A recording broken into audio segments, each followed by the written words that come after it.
do it. And the second part is, would you really be thrilled if I just told you to go there and catch them? You didn't do it, I did. You just caught them, so what? You know what I mean? So, That's okay.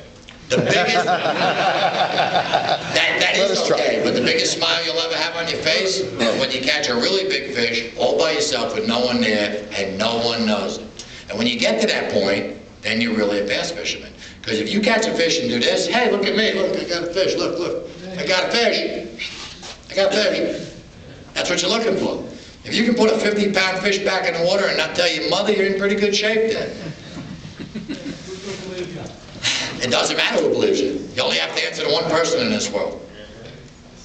I go home every night with a smile on my face when I get a big fish. And I've had big fish when my friends come over with big fish. I won't even tell them. They might follow me. They got a GPS on it. Yeah, they've done that before, by the way. Yeah, we've done a lot of stuff. Like, I've spent a lot of money in my life buying new trucks every 2 years so they don't follow me. So, if I was a little smarter, I just would have went with my friends in their trucks. I didn't think about that till last year. So, but anyways, what else do we got here? So anyways, we'll get back to day bites and night bites.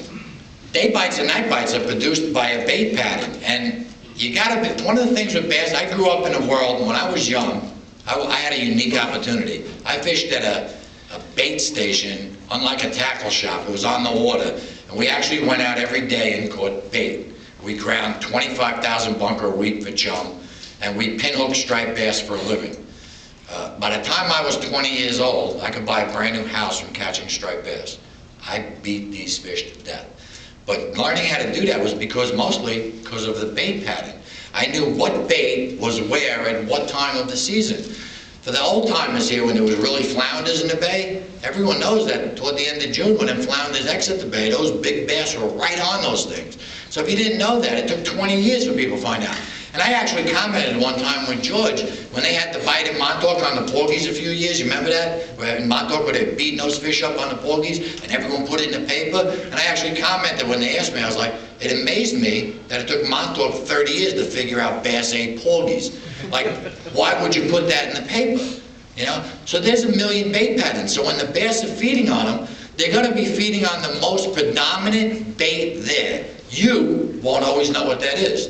There's times where there's a huge spawn of baby weakfish. They're on the bottom. You won't know it. You can't see them. You know what I mean? You just can't always tell it's there. So you might see a school of bunker, and you can't catch a fish on a bunker because he's eating the porgies that are under him, or he's eating the weakfish. So sometimes it's worth it to keep a fish, to cut him open to see what he eats. And I do that sometimes when I'm not sure what these fish are feeding on. I had one year where they were feeding on mantis shrimp. And I was like, they were spitting them all over the place.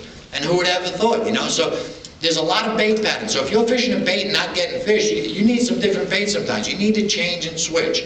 You need to stay focused. Sometimes the bass only eat one part of a bait. For guys that are fishing cut bait, sometimes they only take the gutsy section, or just the head or the tail. But if you caught a fish on a tail section, throw another one. If you caught a fish on a head, throw another one out. Sometimes they'll take every piece you throw out, and sometimes they'll only take one piece. And that's real critical. A lot of guys don't realize that. Sometimes they will only take a certain section of a bait. And that's the way it goes. But for the guys that aren't sure, as the sun's setting, always put a head on. Always. It's that simple.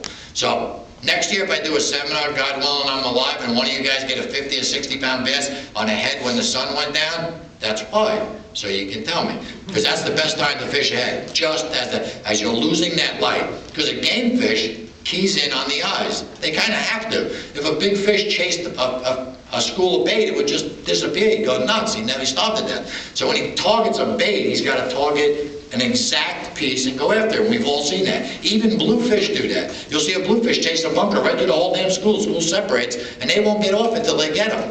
Because that's what it's all about.